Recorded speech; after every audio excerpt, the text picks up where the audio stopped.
कौवा अपने जंगल का दूध दिया था। वो दूध में ढेर सारा पानी मिलाकर बेचा करता। ये बात उसकी पत्नी को बिल्कुल भी पसंद नहीं थी। कालू, दूध में पानी मिलाने वाले का नाश जाता है, तो प्लीज आप ये पानी वाला दूध बेचना बंद कर दें। ओए गोरी, तू कैसी पत्नी है जो अपने पति के नाश की बात करती है? चल जा यहाँ से, भैंस का गोबर उठा और मुझे मेरा काम शांति से करने दे।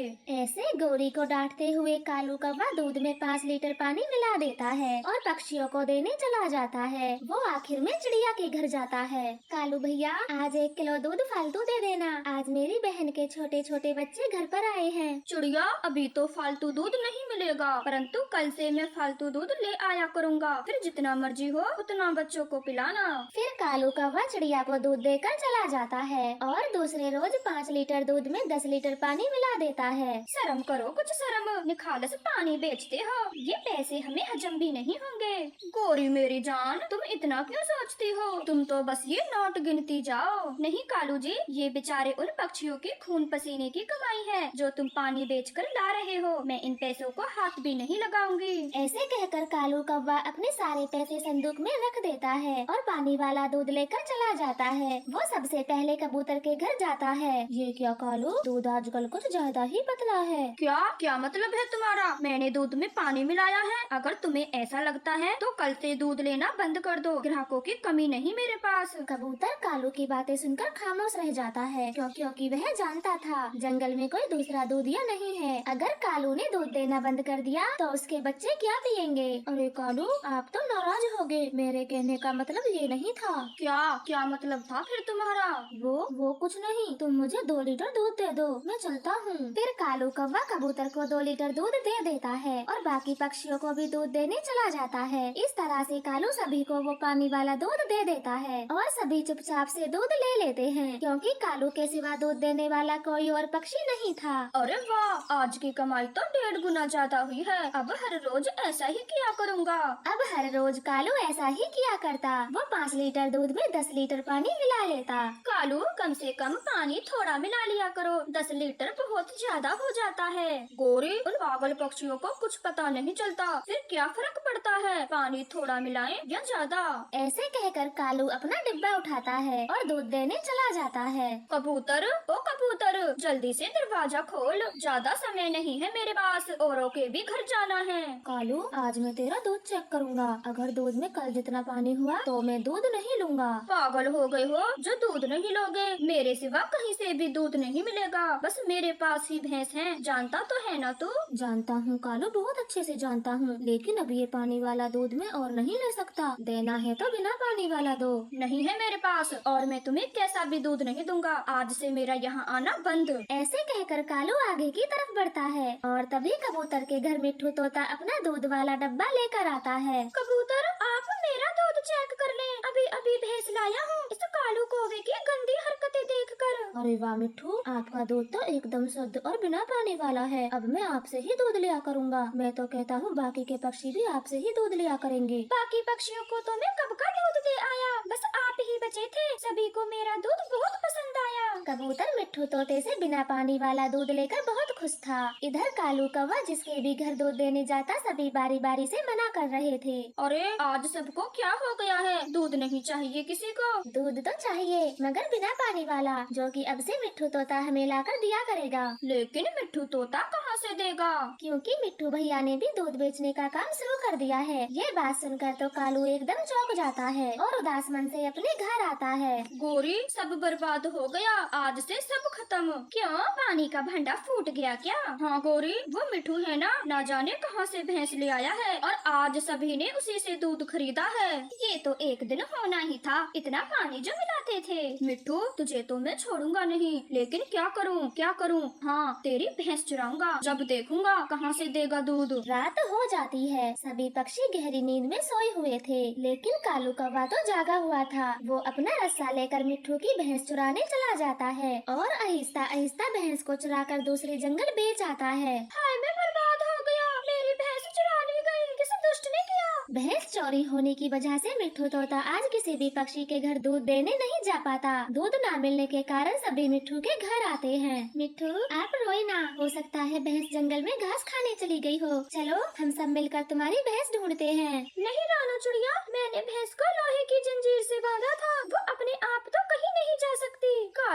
आप रात भर घर से बाहर कहाँ थे और ये पैसे कहाँ से आए? गौरी, मैंने चुके से मिट्टू की भैंस बेच दी, ये पैसे उसी के हैं। मेरा दूध बंद करने चला था, अब पता चलेगा उसे। कालू, तुमने बहुत बुरा किया, मिट्टू की भैंस चोरी करके। बेचारा सुबह से अपनी भैंस के तबेले में पड़ा है, एक बार जाकर देख लो, तब पता चलेगा आपने कितनी बड़ी गलती कर दी। अपनी पत्नी गौरी की बातों से कालू कौवा सहम जाता है और डरा डरा सा मिट्ठू तोते के घर जाता है। तभी दो अनजान पक्षी मिट्ठू तोते के घर आते हैं। ओए मिट्ठू, हम अपने उधार पैसे लेने आए हैं जो तूने भैंस लेते वक्त हमसे लिए थे। मैंने सोचा था कि भैंस का दूध बेचकर आपके सारे पैसे दे दूंगा, मगर किसी ने मेरी भैंस चुरा ली, मैं बर्बाद हो गया। अब ऐसे बहाने लगाने से कुछ नहीं होगा, ये बहाने लगाना बंद करो। मुझे अपने पैसे निकालने अच्छे से आते हैं, या तो सीधे सीधे मेरे पैसे दे दो, वरना मैं बहुत बुरा हूँ। मिट्ठू तोते को उन पक्षियों के सामने गिड़गिड़ाते देख कालू को अपनी गलती का एहसास हो जाता है और वो पैसे निकालकर उन पक्षियों को दे देता है। ये लो अपने पैसे, और आगे से कभी भी मिट्ठू तोते को परेशान न करना।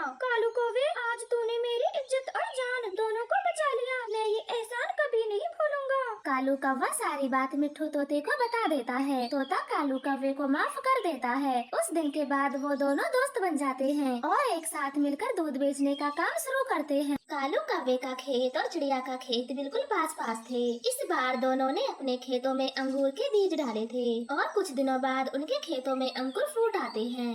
अरे वाह, पूरे खेत में अंगूर के पौधे उगाए। अब मुझे अपने खेत को पानी लगाना होगा क्योंकि गर्मी बहुत है।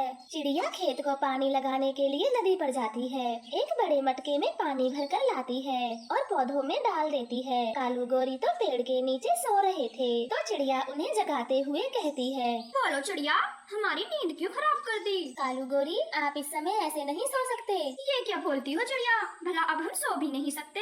गौरी बहन, जरा अपने खेत की मिट्टी को देखें, बेचारी सूखी और बेजार हो गई है। ऐसे तो आपके पौधे सूख जाएंगे। चिड़िया, अब क्या हम सूरज से भी लड़ाई कर लें, जो वो अपनी धूप हटा ले? आई बड़ी, जाओ यहाँ से और मुझे सोने दो।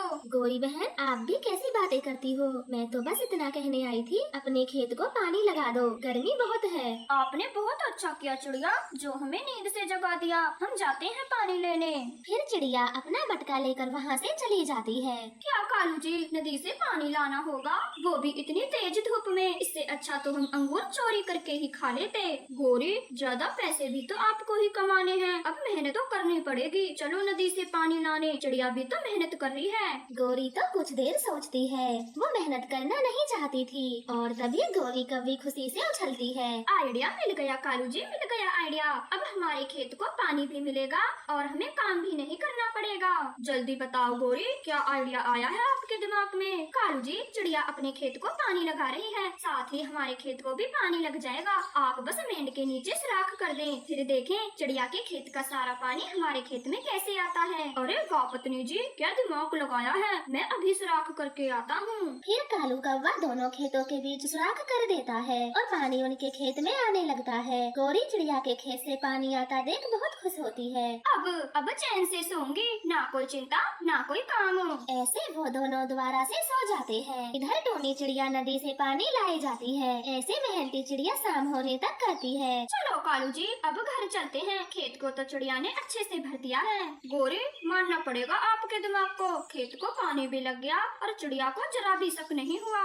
ऐसे ही कुछ समय गुजर जाता है। अब उनके खेतों में अंगूरों की बेलें बड़ी हो गई थी और फूल भी आ चुके थे। सभी बेलों पर फूल खिले हैं, बहुत जल्द फल भी लगने लगेंगे। अब क्या बात है चिड़िया, जो तुम फिर से आ गई? गौरी बहन, अंगूर की बेलों पर फूल आ गए हैं। अगर इस समय खेत में दवाई नहीं छिड़की तो बेलों को कीड़े काट लेंगे और हमारे अंगूर अच्छे से मीठे नहीं होंगे। तुम जाकर अपने बेलों पर दवाई छिड़को और हमें सोने दो। फूल लगे हैं तो अंगूर भी अपने आप मीठे हो जाएंगे। चिड़िया, कोई और काम नहीं है तुम्हारे पास? बस मुंह उठाकर आ जाती हो हमें जगाने, जरा भी सुकून से नहीं सोने देती हो। फिर बेचारी रानो चिड़िया क्या कहती, वो चुपचाप वहाँ से चली आती है और दवाई छिड़कने लग जाती है। ऐसे ही दिन गुजरते गए, बेलों पर अंगूर लग जाते हैं। चिड़िया अंगूर बोगी में भरकर उन्हें बेचने जाती है। चिड़िया के अंगूर खूब खूब बिचते हैं। अरे बेटा, एक झुग्गा अंगूरों का तो देना, बड़े दिनों से नहीं खाए मैंने अंगूर। हाँ माँ जी, क्यों नहीं, ले और खाकर बताएं अंगूर कैसे हैं। फिर वो बूढ़ी पक्षी अंगूर खाती है। बहुत मीठे हैं अंगूर, एक झुग्गा मेरी पोती के लिए भी रख दे। फिर टोनी चिड़िया उस बूढ़ी पक्षी को अंगूर दे देती है और वो वहाँ से पैसे देकर चली जाती है। इधर कालू गौरी भी अपने अंगूर बेचने के लिए आते हैं। अंगूर खा लो, मीठे मीठे अंगूर खा लो। कबूतर चाचा गौरी कव्वी से अंगूर लेता है और खाता है। थू, ये भी कोई अंगूर है, ना कोई स्वाद ना मीठा, बस पानी के जैसे फीका है। ये बोलते हुए कबूतर चाचा चिड़िया के पास जाता है और उसके मीठे मीठे अंगूर खाने लगता है। गौरी, अब क्या करें, हमारे अंगूर तो बेस्वाद हैं, हमसे कोई नहीं खरीदेगा। और चिड़िया को देखो कैसे अंगूर बेचे जा रही है। ये तो गड़बड़ हो गई, यहाँ हम बैठे बैठे मक्खियाँ मारे और चिड़िया अंगूर बेचकर पैसे ले जाए। कुछ करो पत्नी जी, कुछ करो। तुम चिंता मत करो, मेरे मौसा जी खेती करते हैं, वो कुछ न कुछ उपाय जरूर बताएंगे। फिर गौरी कव्वी उड़ती है और शाम होने तक अपने मौसा के घर पहुंच जाती है। अरे गौरी बेटा, बड़े दिनों बाद आई हो मौसे के घर, सब ठीक ठाक तो है ना? मौसा जी, कुछ भी ठीक नहीं है। मेरे पति कालू ने इस बार अंगूरों की खेती की है, परंतु हमारे अंगूर बेस्वाद हैं और फीके भी। गौरी बेटा, तुमने फूल आने पर दवाई नहीं छिड़की होगी, जिसकी वजह से छोटे छोटे कीड़ों ने अंगूरों को मीठा नहीं होने दिया। पर तुम चिंता मत करो, ये इंजेक्शन ले जाओ, फिर देखना शहद से भी ज्यादा मीठे हो जाएंगे अंगूर। फिर गौरी कव्वी इंजेक्शन लेकर अपने जंगल लौटती है। लो पति जी, मौसा जी ने ये इंजेक्शन दिया है, इसे लगाने से हमारे अंगूर भी मीठे हो जाएंगे। फिर कालू कौवा एक एक करके सभी बेलों में इंजेक्शन लगा देता है। अगली सुबह वो अपने अंगूर बेचने बाजार जाते हैं। ले लो, शहद से भी ज्यादा मीठे अंगूर ले लो। मिट्ठू तोता अपने परिवार के साथ गौरी कालू की दुकान पर आता है और अंगूर खरीद कर घर ले जाता है। हरियाली, सच ही कह रहा था वो कौवा, अंगूर तो शहद से भी ज्यादा मीठे हैं। हाँ पति जी, कल फिर से लाना अंगूर। ऐसे बातें कर वे तीनों अंगूर खाकर सो जाते हैं। थोड़ी देर बाद दोनों के पेट में जोरों का दर्द होता है। पति जी, मेरा पेट तो पत्थर जैसा हो गया है। हाँ हरियाली, मेरा पेट भी दुख रहा है, चैन से सो भी नहीं पा रहा हूँ। चलो हम वैद्य के पास चलते हैं। फिर मिट्ठू तोता अपनी पत्नी के साथ बुलबुल डॉक्टर के पास जाता है। याद करो मिट्ठू तोते, कोई तो ऐसी चीज खाई है तुम दोनों ने जिसने आपकी ये हालत कर दी। हम दोनों ने कौवों के अंगूर ही खाए थे, उसके बाद तो कुछ भी नहीं खाया। फिर बुलबुल दोनों को चूरन देती है। सुबह हो जाती है। सुबह होते ही मिट्ठू तोता कालू गौरी की दुकान पर भटकता है। सच सच बताओ, तुम अंगूरों के साथ क्या करते हो? कल मेरी और मेरी पत्नी की जान मरते मरते बची है। कुछ भी तो नहीं, भला हम क्या मिलाएंगे अंगूरों में? तुम दोनों ऐसे नहीं बताओगे, मैं अभी पुलिस को बुलाता हूँ। पुलिस का नाम सुनते ही कालू उन्हें सब बता देता है। छी गौरी बहन, आपके अंगूर मीठे नहीं हुए तो आपने बेजान पक्षियों की जान लेनी चाहिए, ये आपने बहुत बुरा किया है। आप सब हमें माफ कर दो, आज के बाद हम अंगूर नहीं बेचेंगे। टूनी चिड़िया बहुत गरीब थी। वो बचपन से ही घरों पर पेंट करने का काम करती और उसकी शादी एक गरीब परिवार में हुई थी। उसका पति ज्यादातर बीमार रहता था। दोस्त कबूतर, कोई ऐसा पेंटर बताओ जो इस जंगल में सबसे ज्यादा मशहूर हो, मुझे अपने घर को रंग करवाना है। क्या कालू, तू टूनी चिड़िया को नहीं जानता? वो तो इस जंगल की मशहूर पेंटर है, तेरे घर को एकदम सुंदर रंग देगी। क्या सच में वो चिड़िया इतना अच्छा काम करती है? तो जल्दी दो, मुझे उसका पता जल्दी दो, मैं अभी जाकर बात करता हूँ। फिर कबूतर कालू को चिड़िया का पता दे देता है और कालू कौवा चिड़िया के घर चला जाता है।